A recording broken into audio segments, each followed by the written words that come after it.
ஆசிரியர் தகுதி தேர்வில் தேர்ச்சி பெற்ற ஆசிரியர்கள் தற்பொழுது போராட்டத்தில் ஈடுபட்டிருக்காங்க. அந்த காட்சிகளை நாம் இப்போ நேரடியாக பார்த்துட்டு இருக்கோம். அதாவது ஆசிரியர் தகுதி தேர்வில் தேர்ச்சி பெற்ற ஆசிரியர்கள் திருச்சி மாவட்ட ஆட்சியர் அலுவலகம் அருகே ஒன்றிணைந்து இந்த போராட்டத்தை முன்னெடுத்து நடத்திட்டு இருக்காங்க. இவங்களுடைய கோரிக்கையானது ஆசிரியர் நியமனங்களில் 2013ஆம் ஆண்டு தேர்ச்சி பெற்ற 40,000 ஆசிரியர்களையும் கணக்கில் எடுத்துக்கொள்ள வேண்டும் எனவும், இருள் சூழ்ந்த அரசாணை எண் 149ஐ நீக்கிட வேண்டும் எனவும், திமுக தேர்தல் அறிக்கை எண் 177ஐ உடனடியாக நிறைவேற்ற வேண்டும் அப்படிங்கிற கோரிக்கை வலியுறுத்தி தான் இந்த போராட்டத்தை தற்பொழுது நடத்திட்டு இருக்காங்க.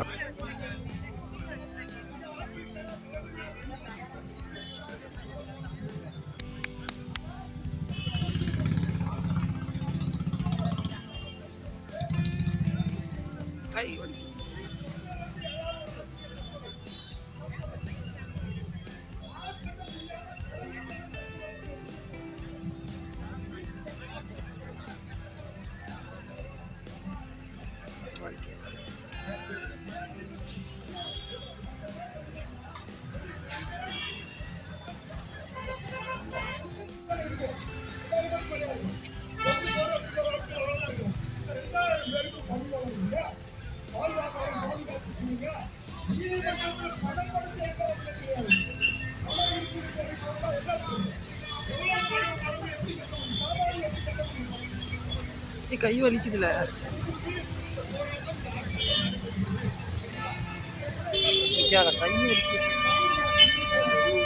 கை வலிக்குது.